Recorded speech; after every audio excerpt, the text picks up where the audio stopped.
Hello, this is Mark O'Neill. Today we're going to talk a little bit about multi-source sonar on a live unit. Hopefully we can clarify a few things for people.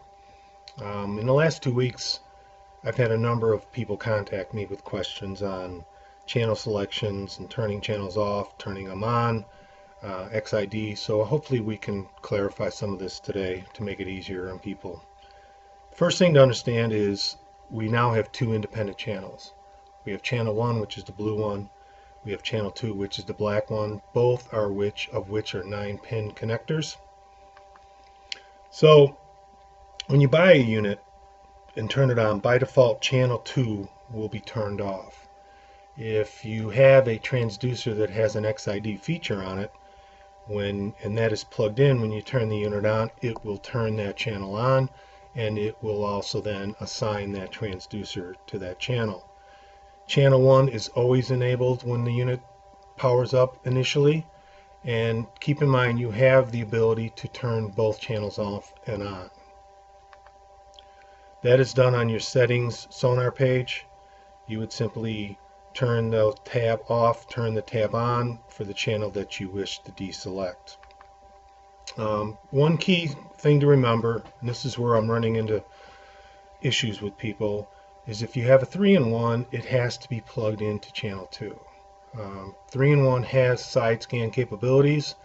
Channel 1 cannot handle side scan, so you have to plug in a 3-in-1 into channel 2. When you do that, what will happen is it'll turn the channel on, it should assign itself, and it should be fine.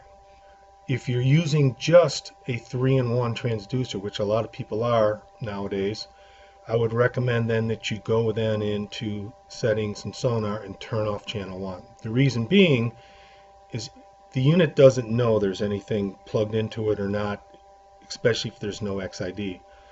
So channel 1, even if nothing is plugged into it, will always show up as a source under your Sonar options. So do yourself a favor and shut it off if you're not using it.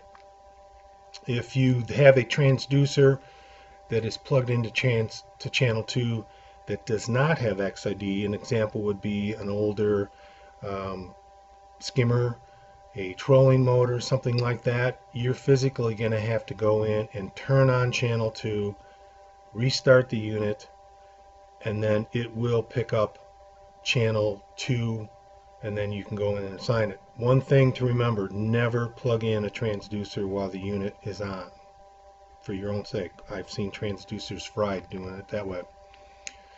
If you plug in your 3-in-1 and it does not pick it up, as an example, which I've seen occasionally that happens too, you then need to go into channel under your Sonar, and then you need to turn on channel 2, and then go under Sonar installation and turn on and assign the 3-in-1 under installation. That is done under installation. You go to installation, you would then go to select transducer and scroll all the way down to the bottom, and then you would turn on the 3-in-1. Hopefully this solves some confusion. Nice short little clip, and hope to see you out on the water. Thanks.